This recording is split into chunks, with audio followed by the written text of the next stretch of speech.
शांति। आज 8 नवंबर 2022 है और आज प्यारे बाबा के साकार रूप से चले हुए मधुर महावाक्यों को स्पष्ट करेंगी आदरणीय आशा दीदी। ओम शांति दीदी। ओम शांति। बाबा ने कहा, मीठे बच्चे, तुम्हारी रूहानी यात्रा बहुत गुप्त है, जो तुम्हें बुद्धि योग से करते रहना है, इसमें ही कमाई है। बाबा ने यात्रा जो सिखाई है वो आत्मा को सिखाई है, और आत्मा जो है वह गुप्त है। आत्मा जो है वो सूक्ष्म है, उसको स्थूल रूप में यात्रा करने की ज़रूरत नहीं है। सूक्ष्म आत्मा परमधाम की, वैकुंठ की, तीनों लोकों की यात्रा सहज रूप से बैठे बैठे कर सकते हैं। शरीर के रूप से अगर जाना हो तो उसमें समय भी लग सकता है, उसमें समस्या भी आ सकती है, लेकिन आत्मा को तो कोई समस्या की बात नहीं। फिर बाबा ने आज का प्रश्न हमें दिया है, याद की यात्रा पर रहने वाले बच्चों की निशानी क्या होगी, और 6 निशानियां बताई हैं। पहला, वो बहुत गंभीर और समझदार होंगे, सदा शांत चित्त रहेंगे। दूसरा, उनमें अशुद्ध अहंकार नहीं होगा। तीसरा, उन्हें सिवाय एक बाप की याद के और कोई भी बात अच्छी नहीं लगेगी। चौथा, वे बहुत कम और धीरे बोलेंगे। वे हर काम इशारे से करेंगे, जोर से बोलेंगे व हंसेंगे नहीं। पांचवा, उनकी चलन बहुत बहुत रॉयल होगी। उन्हें नशा होगा कि हम ईश्वरीय संतान हैं। और छठा, आपस में बहुत प्यार से रहेंगे, कभी लून पानी नहीं होंगे। उनकी वाचा बहुत फर्स्ट क्लास होगी। बाबा ने निशानियां सुनाई हैं याद की यात्रा पर रहने वाले जो बच्चों की। योगी आत्माएं हैं, उनकी रॉयल्टी उनकी वाणी के द्वारा, उनके चाल चलन के द्वारा, उनकी सोच के द्वारा दिखाई देती है। गीत है रात के राही। बच्चे जानते हैं कि हम रात के राही हैं, परंतु ऐसे नहीं कि तुम कोई रात्रि के कोई बुद्धि योग लगाते हो, वह मुसाफिरी पर हो। नहीं, ये तो बेहद की बात है। वो जिस्मानी यात्रा सिर्फ दिन में ही होती है, रात्रि को नहीं जाते हैं। रात्रि को तो सब सो जाते हैं। इस यात्रा को तो तुम जानो अथवा बाप जाने, अर्थात निराकार परम पिता परमात्मा जाने और निराकारी आत्माएं ही जाने। फिर बाबा ने कहा, अभी परम पिता परमात्मा शरीर में बैठ ये यात्रा सिखलाते हैं। ये कभी ना कोई शास्त्र में सुना, न कोई विद्वान पंडित सिखला सकते हैं। देखिए, इतना तो लोग कहते हैं परमात्मा ने अवतार लिया। अगर आप देखेंगे, शिव बाबा को करण करावनहार कहते हैं, वे त्रिदेव रचयिता कहते हैं, और पालनहार आदि आदि सब कहते हैं। अब अवतार लिया तो अवतार की एक ही बात हाईलाइट कर देते हैं कि फलाने असुर का नाश किया। अब सोचने की बात है, क्या परमात्मा एक असुर का नाश करने के लिए इतना दूर से आएंगे इस दुनिया में, एक असुर का नाश करने के लिए? कहीं हमने कोई असुर, कहीं दूसरा असुर, कहीं तीसरे असुर, असुरों का ही नाम दे रखे हैं कि परमात्मा आता है उस असुर का नाश करने के लिए। वस्तुतः परमात्मा के आगे तो असुर को ठहरने की शक्ति ही नहीं होती है। इतना वो दम दिखाए, परमात्मा के आगे संभव नहीं। कहीं पर भी ये वर्णन नहीं आता है कि परमात्मा ने अवतार लेकर के किया क्या। क्या किया उसने आकर के हम बच्चों को पतित से पावन बना, पतित पना छुड़ाया, पावन संस्कार दिए। ये यात्रा रात को भी, अमृत वेले भी, हर समय हो सकती है। भक्त लोग सवेरे उठकर कोठरी में बैठ जाते हैं, पूजा करते हैं। तुमको भी कहा जाता है कि सवेरे याद की यात्रा अच्छी होगी। ये है रूहानी यात्रा। बच्चे देही अभिमानी बने हैं, हम आत्मा है, ये निश्चय करना भी मासी का घर नहीं है। घड़ी घड़ी भूल जाते हैं। नेचुरल है कि इतना आसान नहीं है। क्यों नहीं आसान है? क्योंकि जन्म जन्मांतर दैहिक वृत्तियों में हम रमे रहे हैं। तो अब जब परिवर्तन आता है आत्मिक पर, तो उसमें टाइम लगता है। बहुत बच्चे हैं जो इस यात्रा को जानते भी नहीं हैं, बुद्धि में बैठता ही नहीं है। अगर यात्रा पर चला हुआ है तो नित्य यात्रा करते रहना। यात्रा में फिर ठहरना थोड़े होता है।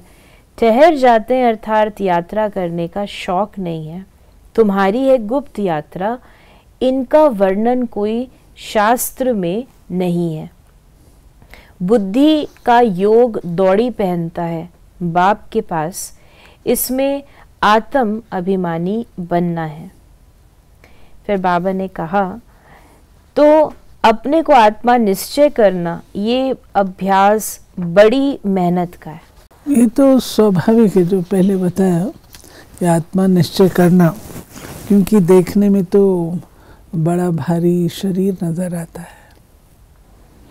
फिर बाबा ने हमें जैसे बताया कि जो याद की यात्रा में रहेंगे उनकी निशानियां भी बाबा ने हम बच्चों को बतलाई।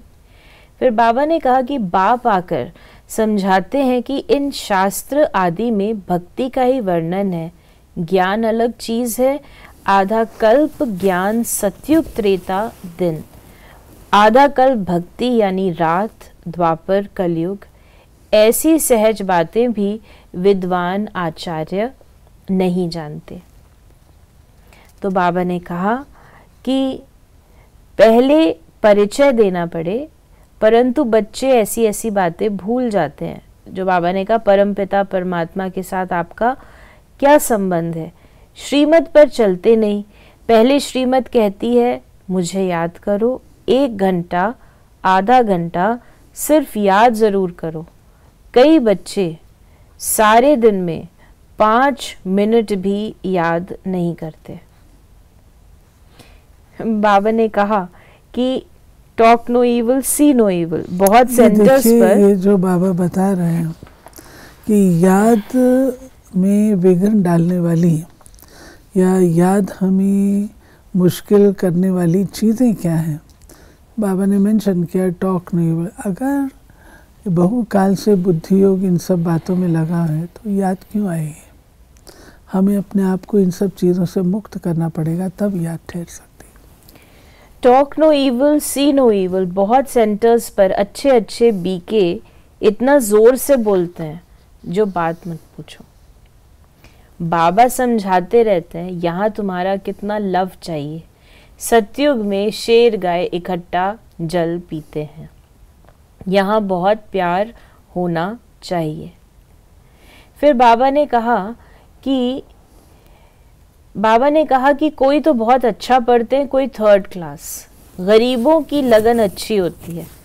50 गरीब आएंगे तो 1 साहूकार आएगा। क्यों? बाबा है गरीब नवाज।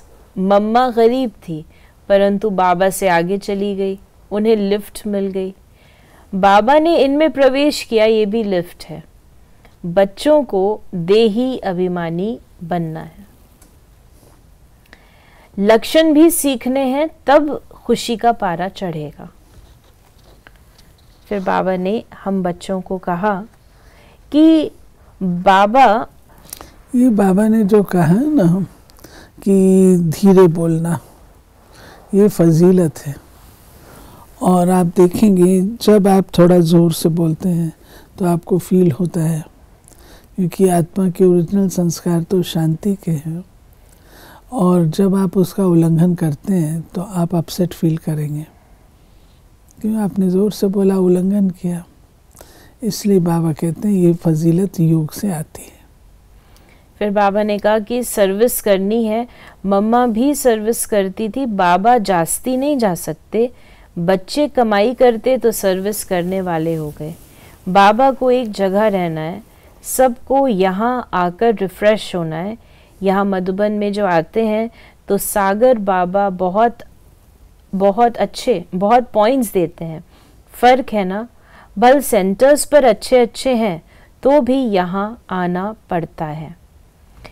बहुत अच्छे बच्चे भी आपस में लून पानी है तो वो औरों को क्या सिखलाएंगे। बाबा कहते हैं आप एक बाप के बच्चे हो, एक बाप के बच्चे होने के नाते आपस में भाई भाई हो, लून पानी क्यों होते हो, संस्कारों का टकराव क्यों करते हो। देखा गया है कि तीर्थों पर सर्विस नहीं हो सकती, बहुत समझ भी जाते हैं, फिर कहते हैं हम अगर ये ज्ञान समझाने लग पड़े तो हमारी कमाई चट हो जाएगी। इतने सब फॉलोअर्स कहेंगे कि ये बीके पर आशिक हुआ है। इसमें बड़ी समझ और दूरदेशी चाहिए। बलिहारी शिव बाबा की है, उनकी श्रीमत पर चलना है। फिर बाबा ने कहा कि जैसे हम जिज्ञासु हैं, कोई समझते हैं, ऐसे बाबा ने ब्रह्मा के लिए कहा बहुतों को अहंकार आ जाता है कि मेरे जैसा कोई नहीं है। कोई तो ऐसे बुद्धू हैं जो समझते हैं कि ब्रह्मा भी क्या है, जैसे हम जिज्ञासु हैं वैसे ब्रह्मा भी जिज्ञासु है। कोई पॉइंट में हम तीखे हैं, कोई पॉइंट में करके ब्रह्मा तीखा जाएगा। अरे मम्मा बाबा तो ज़रूर सबसे तीखे होंगे, हम उन्हों का सामना क्यों करते हैं। बहुतों को अहंकार आ जाता है। बाबा कहते हैं रात के राही थक मत जाओ, बंदर पना छोड़ दो। मम्मा बाबा का भी सामना करते हैं ना, अपने आप को समझते हैं कि हम बहुत एजुकेटेड हैं, हम बहुत अच्छे उससे हैं, तो फिर बाबा का भी सामना करते हैं। हम बहुत पढ़े लिखे हैं, शास्त्र जानते हैं, मम्मा बाबा ने तो शास्त्र पढ़े नहीं, तो हम तो इससे अच्छे हैं। तो बाबा कहते हैं ऐसा नहीं करना। आज का वरदान है कंपेनियन को कंबाइंड रूप में अनुभव करने वाले स्मृति स्वरूप भव। कई बच्चों ने बाप को अपना कंपेनियन तो बनाया है, लेकिन कंपेनियन को कंबाइंड रूप में अनुभव करो, अलग हो ही नहीं सकते। किसकी ताकत नहीं जो मुझ कंबाइंड रूप को अलग कर सके।